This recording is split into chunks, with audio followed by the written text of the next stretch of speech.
Hey, thanks for coming. Today,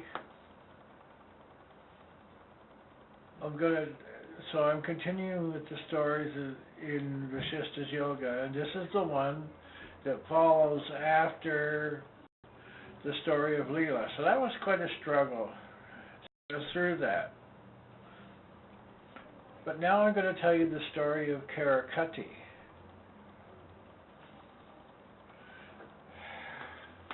Karakati was a demon. And the story is rather simple. Let me just give you the summary of it real quickly. She was a demon that was of huge size. She decided that she was always hungry and she would become smaller. And therefore she would be able to finally fill up her stomach and be satisfied. She did an intense penance. She became small. She became so small she was the size of a needle. But she still wasn't satisfied. So she decided that she would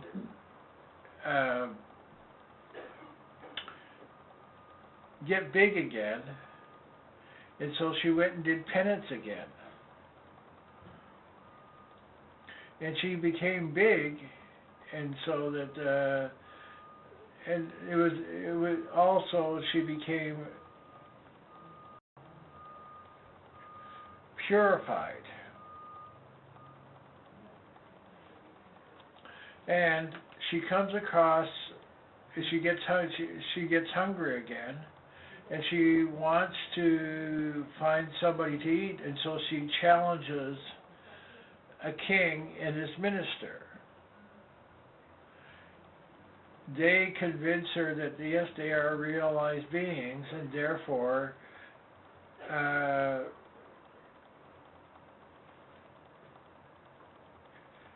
they don't need to eat them, or even if they could.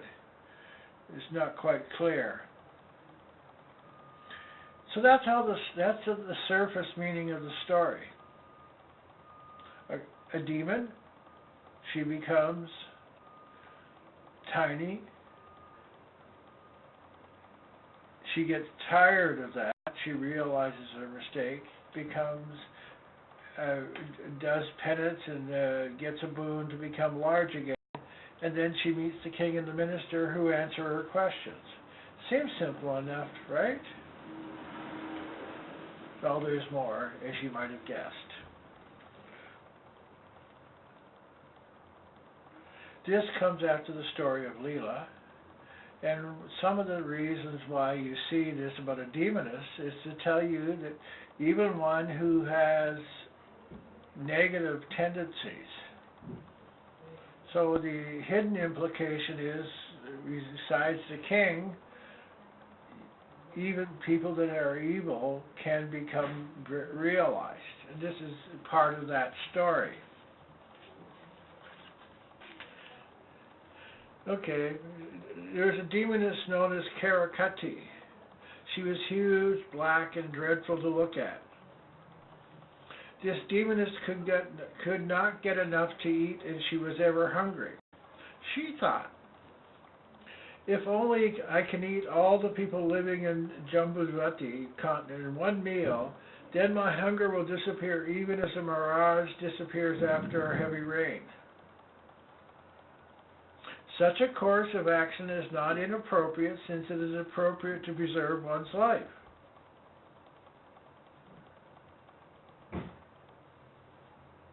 However, since the people of Jambavati are pious, charitable, and devoted to God, and endowed with the knowledge of herbs,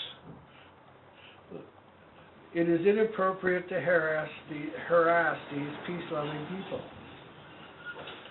Let me engage myself in penance, for through penance is attained that which otherwise would be extremely difficult to attain.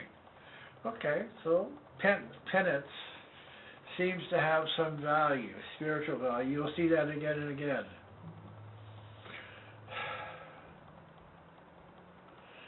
She took up penance, and She remained on a mountain top for 1,000 years. After 1,000 years had passed, the creator Brahma appeared before her, pleased with her penance. By intense penance, one can attain anything. Even poisonous fumes are extinguished. She bowed to him mentally and began to wonder what boon she should ask of him. Ah yes, she thought, I shall request that I should become a living steel pin, an embodiment of disease. With this boon I shall simultaneously enter the hearts of all beings and fulfill my desire and appease my hunger. When Brahma said to her, I am pleased with your penance, ask a boon of your choice, she expressed her wish.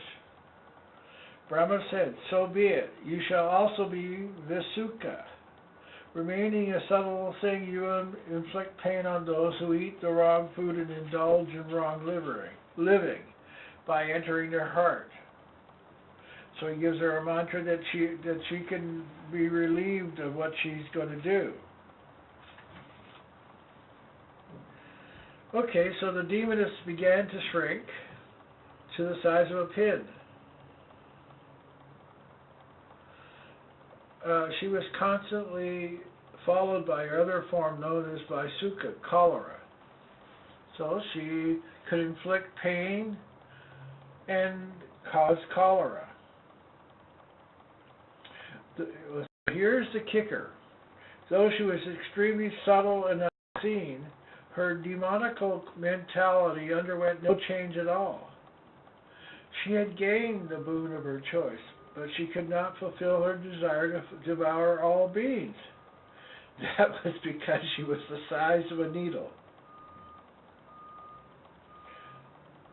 How strange, the deluded ones do not have foresight. The selfless person's violent efforts to gain his selfish ends often lead to other results. Even as a person is unable to see his face when he runs to the mirror, puffing and panting, his own breath misses the mirror.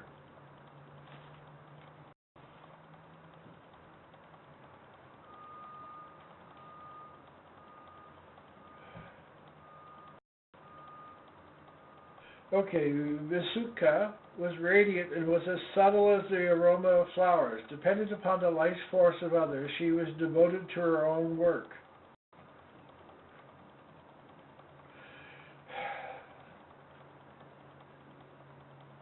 Okay. With her twofold form of Sukha and Vashishta, the demoness roamed the world, afflicting all the people. By her own wish, she had become small. Indeed, people become what they intensely wish for. Okay.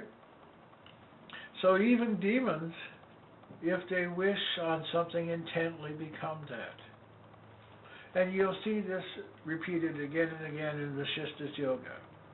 So really, all you really need to get what you want is to wish intently for it. There are methods to do that. Mean-minded people even pray for trivia, just as the demoness prayed to be transformed into a cruel needle. One's inborn nature is not easily counteracted, even by penance. Okay, so she goes around, she gets people, and she's dirty and stuff like that. But Vashishta got tired of her destructive activity. Just as sewing piercing is a natural function of a needle, cruelty was the nature of Vashishta. Just as a needle keeps swallowing the thread that passes through it, Vashishta continued to claim her victims. Well, all of a sudden, this began to make an impression on her. Okay. It is seen in the world that even wicked and cruel people are sometimes moved to pity when they see others who have been poverty-stricken and miserable for a long time. Even so, Susika saw the endless thread that had passed her into cloth. This is her own cloth of karma in front of her. This worried her. Oh, I'm causing harm to people. What a thought.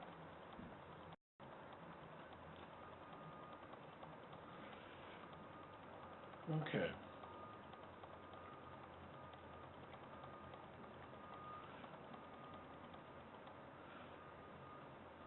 After living a long time in this manner, the demoness Karakati was thoroughly disillusioned and repented her foolish desire to devour people, which entailed severe penance for 1,000 years and a degraded existence, the needle and cholera virus. She thus bewailed her own self-inflicted misfortune. She didn't have friends. She didn't.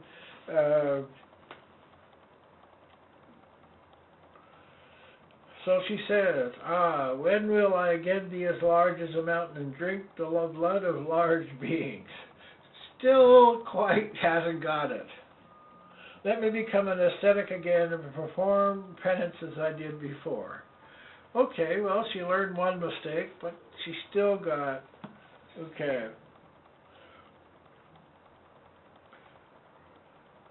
So she went back and did an even more intense penance.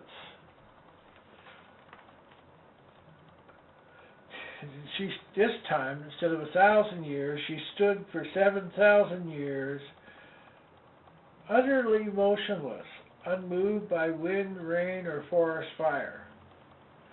Okay, so she really wanted to do this. Okay, but now she starts to attract the attention. Karakati's whole being became completely purified by this penance. All her sinful tendencies had been washed away by the penance, and she gained the highest wisdom. Well, finally something got through to her. The energy of her penance set the Himalayas on fire, as it were. Indra, the king of heaven, learned from the sage Narada of Karakati's unprecedented undertaking. Okay, so Indra asked Narada what was going on.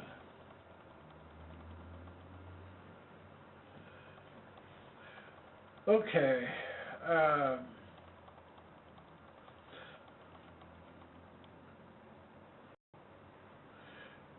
however, she sometimes likes some beings more than others, and some pleasures more than others, on account of her impure tendencies. She became bound to them and hovered over them. She roamed freely, but when there was trouble, she returned to the needle body, as ignorant people do in times of trouble. Yet she was not satisfied physically. Only an existential factor can undergo appropriate experiences. How can a non-existent body experience satisfaction? Good question. Thus dissatisfied, Susika was miserable. Okay, so this is the reason behind her doing this. This is what Narada told Indra.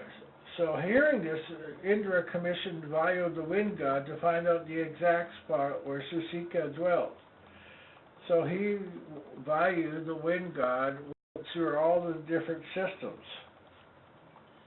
He descended upon the Himalayas, where on account of its proximity to the sun, there was no vegetation, and the whole area looked like an arid desert. In the Himalayas, Vayu saw the ascetic Susika standing like another peak of the mountain.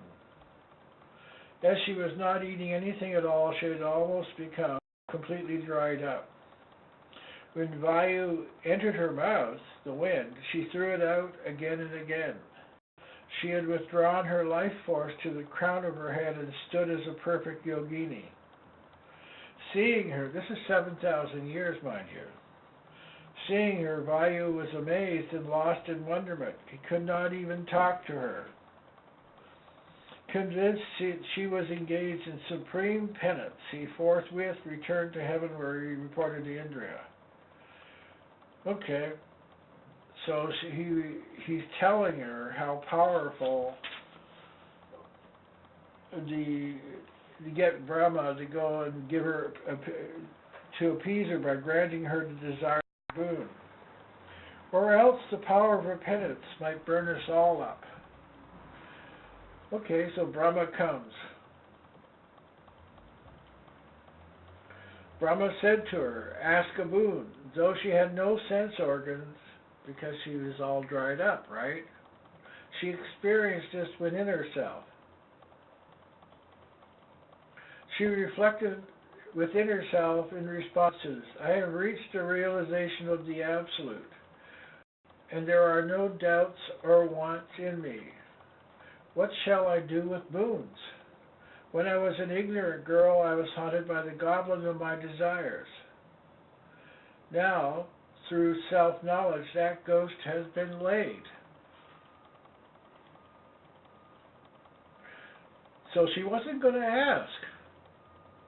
But Brahma said to her, the eternal world order cannot be set aside, O ascetic. And the eternal world order decrees that you should regain your previous body, live happily for a long time, and then attain liberation. You will live an enlightened life, afflicting only the wicked and sinful, and causing the least harm, and that too only to appease your natural hunger.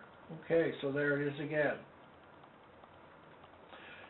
Susika accepted what Brahma had said, and soon her needle body grew into a mountainous body again. But she was still in this gigantic body. She was still in a meditative state, so she sat down and meditated for another 6 months. After a period of 6 months, became fully aware of the outside world and her body. Immediately, she experienced hunger. For as long as the body lasts, it is subject to its own physical laws, including hunger and thirst. So she's wondering what she should eat.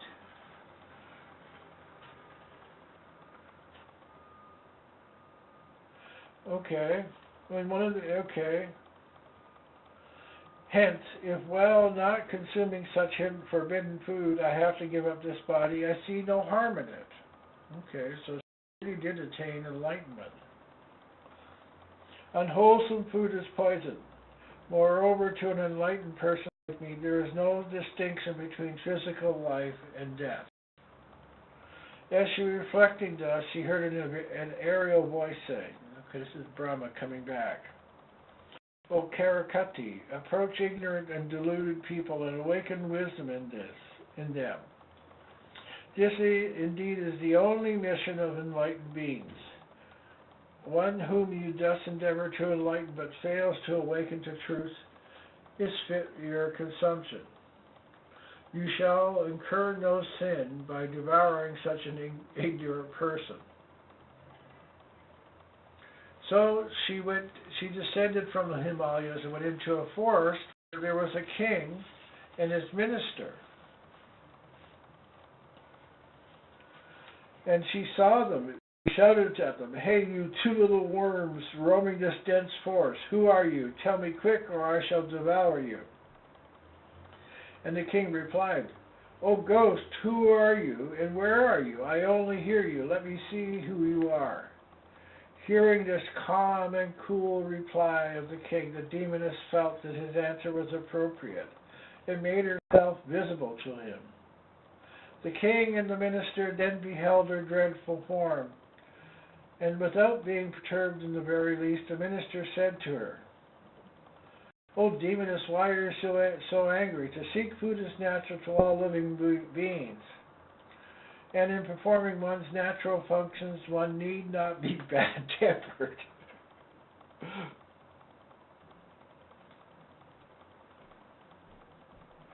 Even selfish ends are gained for the wise by appropriate means and proper behavior or action. After they give up anger and mental agitation, resort to equanimity and clear mind. The minister continued, "We have seen thousands of insects like you and have dealt justly with them. For it is the duty of a king to punish the wicked and protect the good. Give up your anger and achieve your end by resorting to tranquility. Such indeed is appropriate conduct."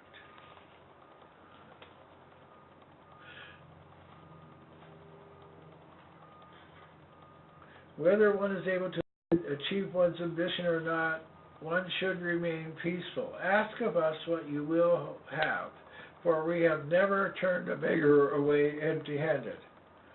So she was impressed by this.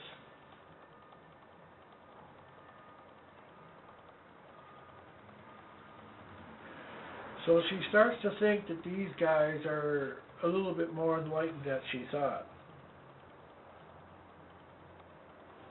So she decides she wants to ask them some questions. If you answer them, she said, I won't eat you. The demoness asked, "O king, what is it that is one and yet is many, and in which millions of universes merge even as ripples in an ocean? What is it that is pure space, though it appears to be not so? What is it that is me in you and is you in me? And what is it that moves yet does not move, that remains stationary though it is not? What is it that is a rock though conscious? And what plays wonderful tricks in empty space? What is it that is not the sun and the moon and the fire and yet eternally shines? And what is that atom that seems so far and yet so near?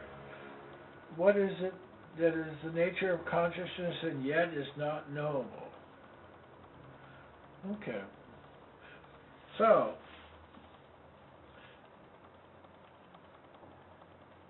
the minister replied, there's more, okay? "I shall surely answer your questions, O lady, for that to which all your questions refer is the Supreme Self." And so he goes through and says how those are all similes for the self.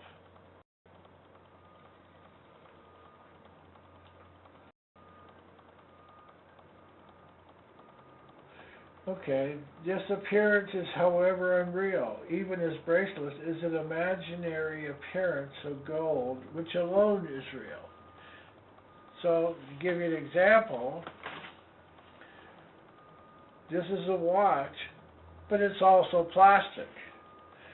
So, if I destroy the watch and make it inoperable, the plastic is still there. So really, this watch is more plastic than it is watch. Okay, and the self is everything. And even though we may disappear on this plane, we are still existing somewhere else.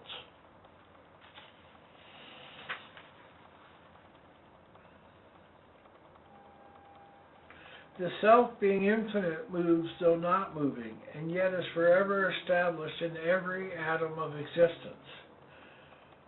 The self does not go, nor does it ever come, for space and time derive their meaning from consciousness alone. Where can the self go when all that is within it? If a pot is taken from one place to another, the space within does not move from one place to another, for everything is forever in space.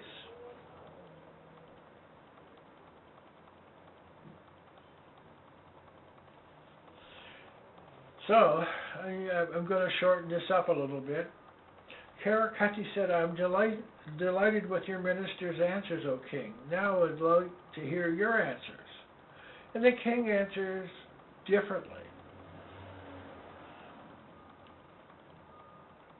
The king, okay, so the minister talks about the self. The king says, "Your questions, O noble lady, relate to the eternal Brahman, which is pure existence. It is known when the threefold modification known as waking, dreaming, and deep sleep cease, and when the mind stuff is rid of all movements of thought.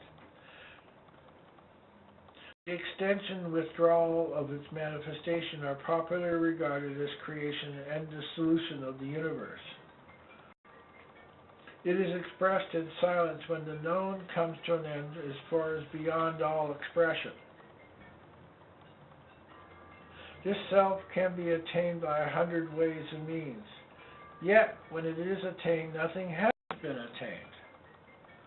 This is a great conundrum. It is the Supreme Self, yet it is nothing.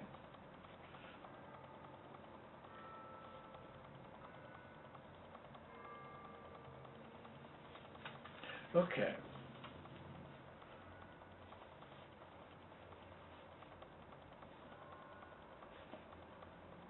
Okay, so King continued. There's more. Okay. Sages only speak of the inner and the outer, which are but words with no corresponding substance. It is meant to instruct the ignorant.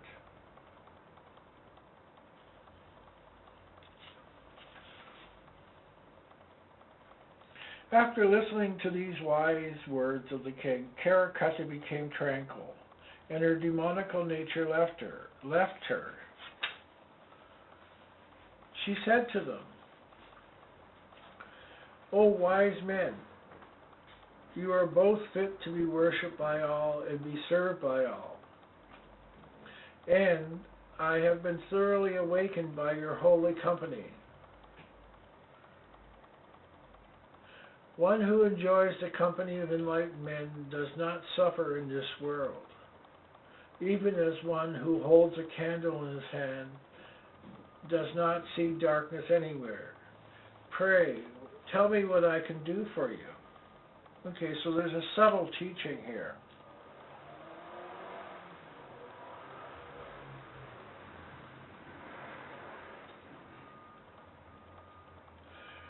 Okay, so that there's a couple of things going on here that are important.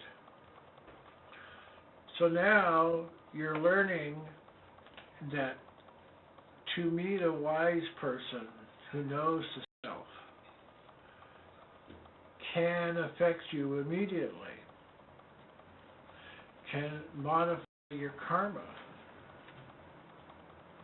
So she recognized that something had happened to her. Pray, tell me what I can do for you. The king said, O lady, in my city many people suffer from rheumatic heart troubles. In the country there's also an epidemic of cholera.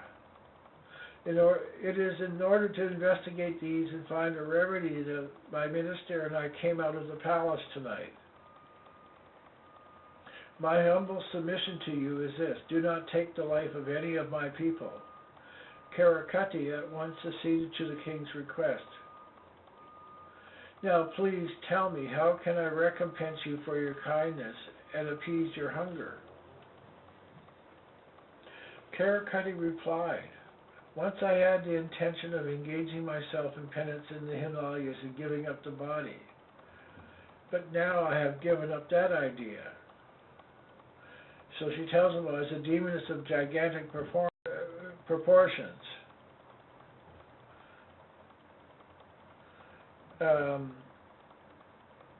I obtained a boon as a result of which I became a needle, and also the cholera virus. As such, this is why she's telling him this. I brought untold misery to people. Brahma, however, also evolved a mantra by which alone I am brought under control.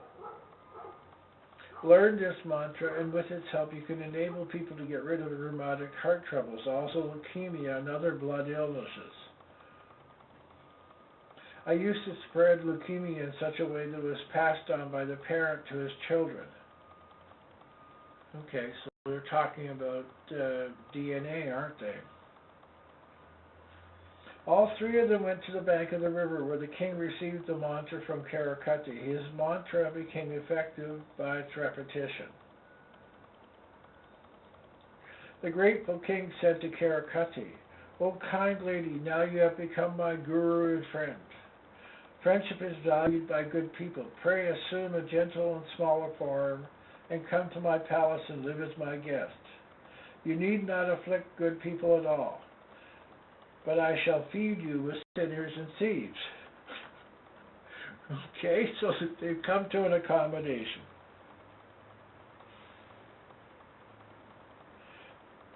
Thus, Karakati lives even now protecting the king's descendants. She was a daughter of a demon who resembled a crab.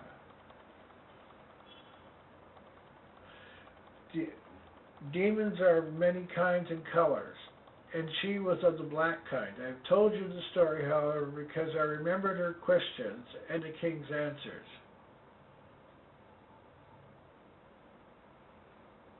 In essence, even as the ramifications of the trees with its leaves, flowers, fruits, etc., extend from the seed in which there is no such diversification, the universe of diversity extends from the infinite consciousness. O Brahma, by merely listening to my words you will be enlightened. There is no doubt in this. Know that the universe has arisen from Brahma, and it is Brahman alone. Brahma asked, if oneness alone is the truth, why then do we say, by this that is attained?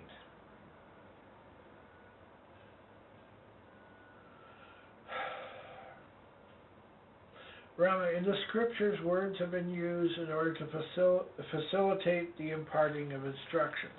So the purpose of Vashishta's yoga is to give you information that it causes you to become self-realized. Cause and effect, the self and the Lord, difference and non-difference, knowledge and ignorance, pain and pleasure. All these pairs have been invented for the instruction of the ignorant. They are not real in themselves. Pain and pleasure are not real. All this discussion and argumentation take place only in and because of ignorance. When there is knowledge, there is no duality. When the truth is known, all description ceases and silence alone remains.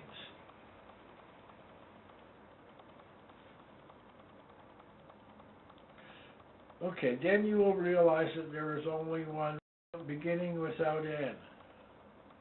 But as long as words are used to denote a truth, duality is inevitable. However, all duality is not the truth. All divisions are illusionary. So, if you come to an understanding beyond words, then these words have been useful, but not otherwise.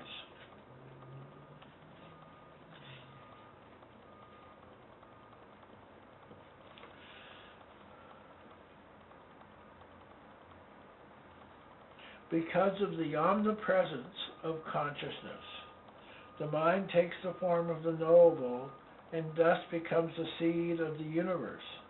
The mind, like a child, imagines the existence of the world. When the mind is illumined, it experiences the infinite consciousness within itself. I shall presently explain to you how this subject-object division arises. Okay, so that's the story of Karakati. And some of the things you can take away from that is that it's possible for anybody to become realized, no matter where they are. Okay, so here was a demoness that took severe measures and finally became purified. So it doesn't matter where you are. You start where you are and you go forward.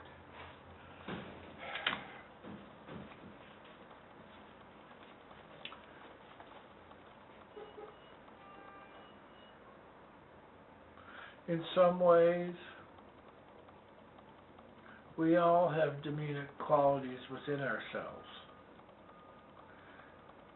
And even when you become realized, those qualities now manifest as good things. They become purified. You purify the mind, and you will see God. Blessed are the pure in heart, for you shall see God. Doesn't say exactly when, but you know you're going to be. So you had the story of Leela, tells you that everything's an illusion. You can ask for help from God at any time, so this continues.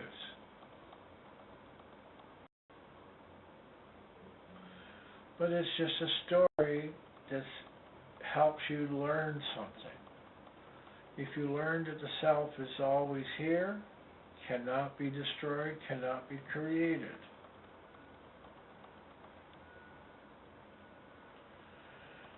Okay, so we'll go on the next time. Thank you.